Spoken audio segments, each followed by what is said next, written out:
منتجات خطيرة بأقل من 100 جنيه لحبايب قلب مرمورة. كريم القدم بتاع ايفا في منه 3 انواع، كل الروائح بتاعتهم حلوة جدا، بيخلي رجلك زحليقة. وطبعا مش لازم تستخدميه بس للقدم، تستخدميه لأي منطقة جافة عندك فيها تشققات بتوجعك بتقشر ركب كوع. اللي معايا دي اسمها تروبيكال، ريحتها حلوة جدا وبتفضل حبة حلوين. ده سحر، انا مش عارفة بجد هم عاملين ايه عشان يكون بالحلاوة دي، خصوصا على سعره.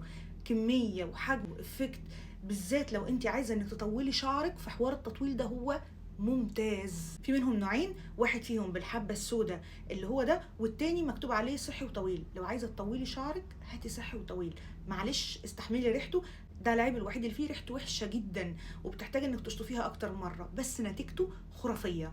اما لو انت عايزه شعرك جاف وعايزه حاجه ترطب شعرك من القلب، او تعمل بيها اكسترا ترطيب، مش بس حمام زيت، ان انت تضيفيه على حمام الكريم، فهيخلي شعرك زبده زبده حرفيا. جربي ايه اللي مكتوب عليه بالحبه السوداء. الليبستيك ده من روز جولد، مفيش مره انا بنزل صوره او ببقى حاطه ميك اب الا لما حد يسالني على الفيديو انت ايه الدرجه اللي انت حطاها. درجته لونها بني خطير، ولا البني الغامق جدا ولا اللون باهت ولا على نود، هو درجه البني بتاعته كده اورنج شويه، خطيره. الدرجه بتاعته رقم 106. الفرشه نفسها بتاعته ممتازه، وده شكل الدرجه، وثباته حلو جدا، بيقطع على الشفايف ولا بيشقق ولا بيفرول ولا بيعمل التلزيقه دي اللي ما بين الشفايف. البيجمنت بتاعه عالي، فمش بتحتاجي منه غير طبقه واحده بيكون غطى كل الشفايف.